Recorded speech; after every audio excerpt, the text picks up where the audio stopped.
नमस्कार, TV9 Delhi NCR देख रहे हैं आप और आपके साथ मैं हूं प्रतिज्ञा कश्यप। आज विश्व पर्यावरण दिवस है, यानी वर्ल्ड एनवायरनमेंट डे। हर साल 5 जून के दिन वर्ल्ड एनवायरनमेंट डे मनाया जाता है, जो कि पर्यावरण को लेकर लोगों में जागरूकता फैलाने और इसके संरक्षण के लिए लोगों को प्रोत्साहित करने के लिए मनाया जाता है। आपको बताएं कि यूनाइटेड नेशंस ने विश्व पर्यावरण दिवस को मनाने का फैसला साल 1972 में हुई महासभा के दौरान लिया था। 1972 में स्टॉकहोम में पहली बार पर्यावरण सम्मेलन का आयोजन किया गया, जिसमें 119 देशों ने हिस्सा लिया था। उसके बाद साल 1973 से हर साल विश्व पर्यावरण दिवस मनाया जाता है 5 जून को। जन जीवन की सुरक्षा के लिए पर्यावरण को सुरक्षित और संरक्षित रखने की जरूरत है। आधुनिकता की ओर बढ़ रहे विश्व में विकास की राह में कई ऐसी चीजों का उपयोग हम करते हैं जो हमारी धरती के लिए और पर्यावरण के लिए घातक है। इंसान और पर्यावरण के बीच एक अनोखा रिश्ता है।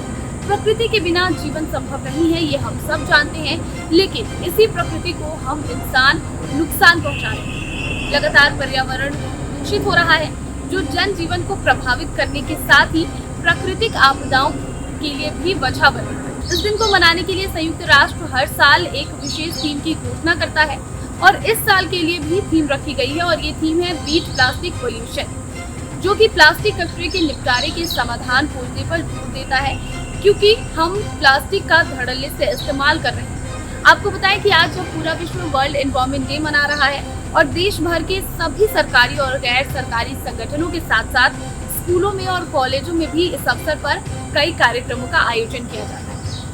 इन आयोजनों में स्कूल कॉलेज में भाषण, पोस्टर, ड्राइंग कॉम्पिटिशन आदि शामिल है और इसके अलावा स्टूडेंट्स अपनी स्पीच या ड्राइंग के माध्यम से लोगों को पर्यावरण की सुरक्षा का संदेश देते हैं और खासकर जो थीम है उससे जुड़ी हुई चीजें जो हैं वो बनाते हैं और लोगों को संदेश देते हैं, उसके प्रति जागरूक करते हैं। आपको बताएं कि आखिर बीट प्लास्टिक पोल्यूशन की थीम के पीछे की वजह क्या है। दरअसल यूनाइटेड नेशंस की रिपोर्ट के अनुसार हर साल पूरी दुनिया में 400 मिलियन टन प्लास्टिक का उत्पादन होता है और इनमें से आधी का इस्तेमाल सिर्फ एक बार ही हो पाता है, यानी ये सिंगल यूज प्लास्टिक होते हैं। आपको बताएं कि सिंगल यूज प्लास्टिक जो है वो सबसे ज्यादा खतरनाक है, जबकि सिर्फ 10% की ही रिसाइकलिंग हम कर पाते हैं। दूसरी तरफ अनुमानतः 19 से 23 मिलियन टन प्लास्टिक कचरे को हर साल तालाबों में, नदियों में और समुद्रों में डाल दिया जाता है, जो कि 2200 यानी 2200 एफिल टावर के वजन के बराबर है।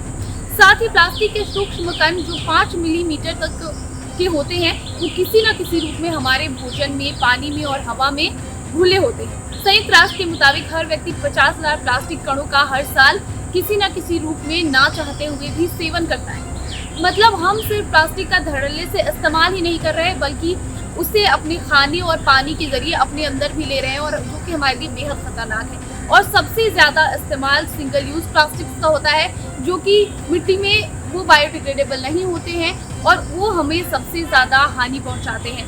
जबकि 10% ही ऐसे प्लास्टिक है जिनको रिसाइकल किया जा सकता है और दोबारा इसका इस्तेमाल किया जा सकता है। तो प्लास्टिक पर्यावरण के लिए, प्रकृति के लिए बेहद हानिकारक है, और अगर जो चीज प्रकृति के लिए हानिकारक है तो वो हमारे लिए भी हानिकारक है, क्योंकि प्रकृति और पर्यावरण के बिना जीवन संभव नहीं है।